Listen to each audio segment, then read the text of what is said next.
Ceci est un cauchemar éveillé. N'essayez pas d'en sortir. Je maîtrise l'angoisse et l'épouvante. Je peux vous noyer sous le glauque et le gore.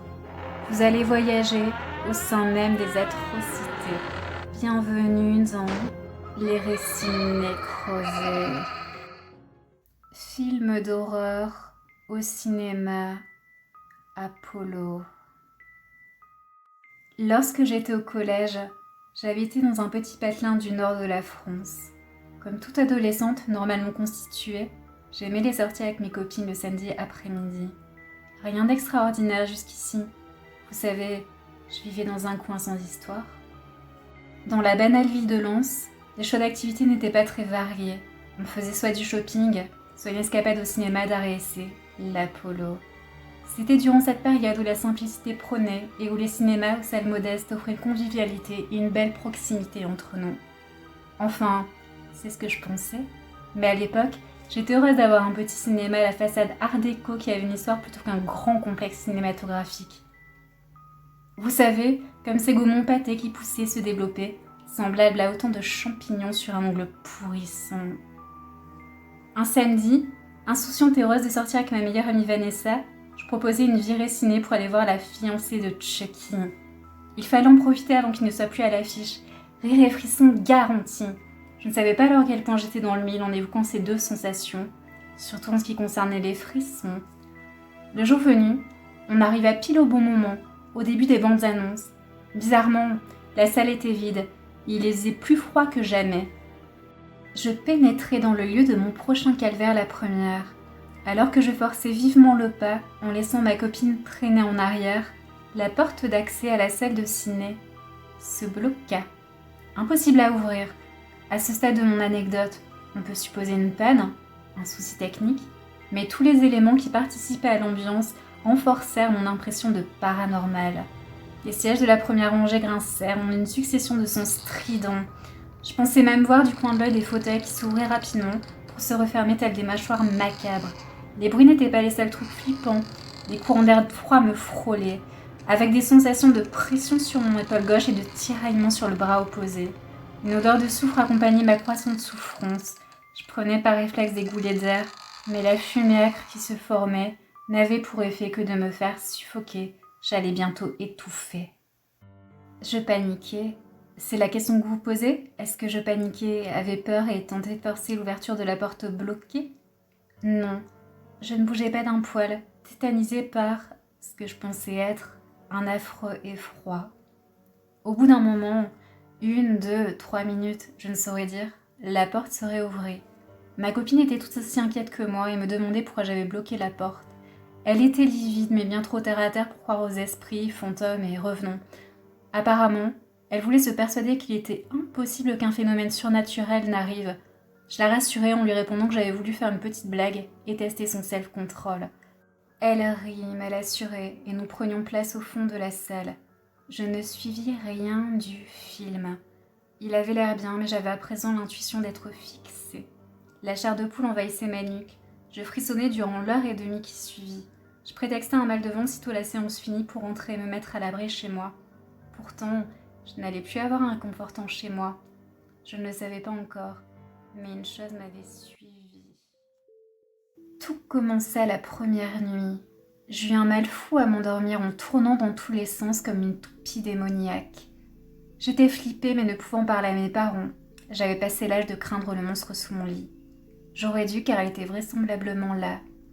Un monstre tapis sous le lit, un djinn, un fantôme. Aujourd'hui encore, je ne sais pas ce que c'était, mais en me concentrant, j'arrive encore à entendre ses souffles rauques. Un souffle est un élément qui tend plus du ressenti, sans doute.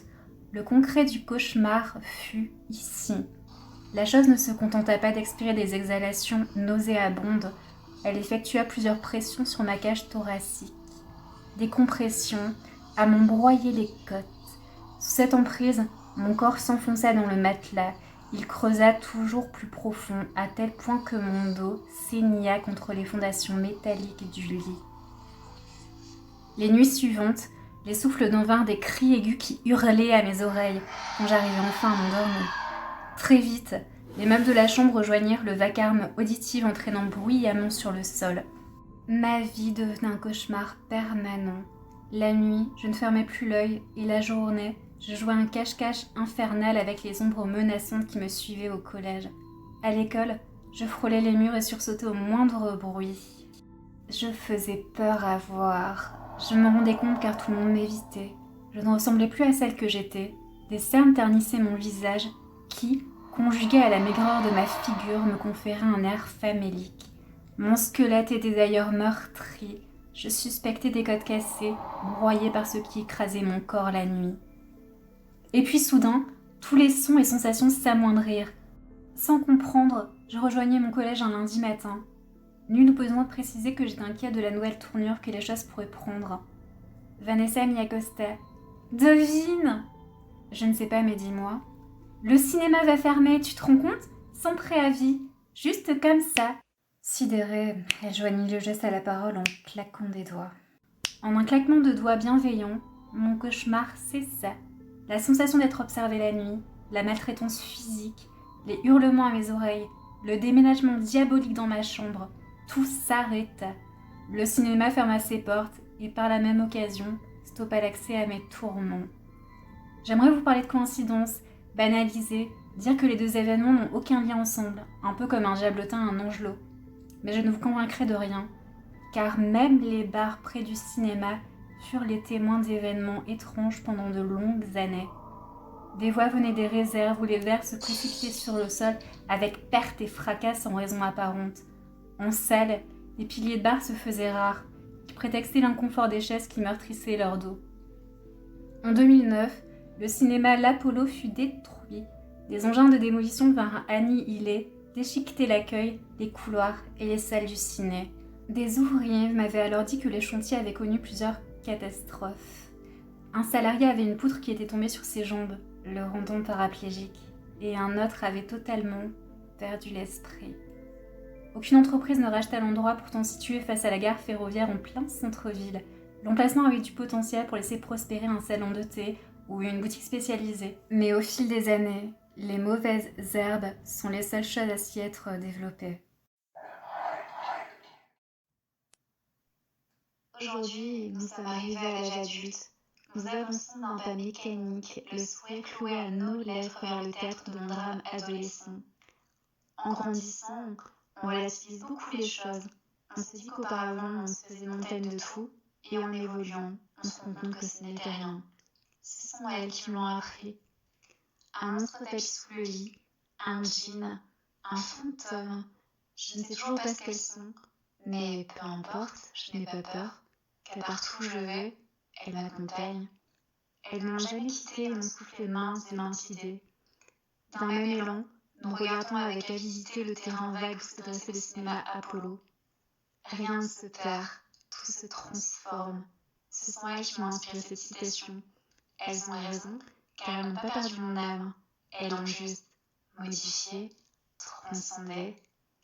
Les regards nouveaux que nous portons sur le terrain du cinéma sont empreints de sérénité. Bientôt, des logements sociaux vont être construits.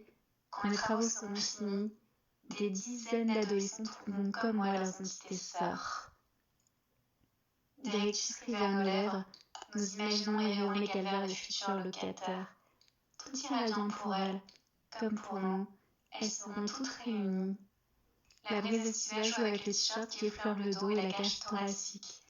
Les stigmates des nuits infernales de fusion sont encore présents, mais l'enveloppe charnelle n'a plus mal. Le film d'horreur est fini, car nous sommes ensemble, accomplis. Abonnez-vous. Pour plus d'horreur, rejoignez l'antre des récits oubliés du grenier. En attendant, prenez soin de vous, de vos plus beaux rêves, mais aussi de vos pires cauchemars.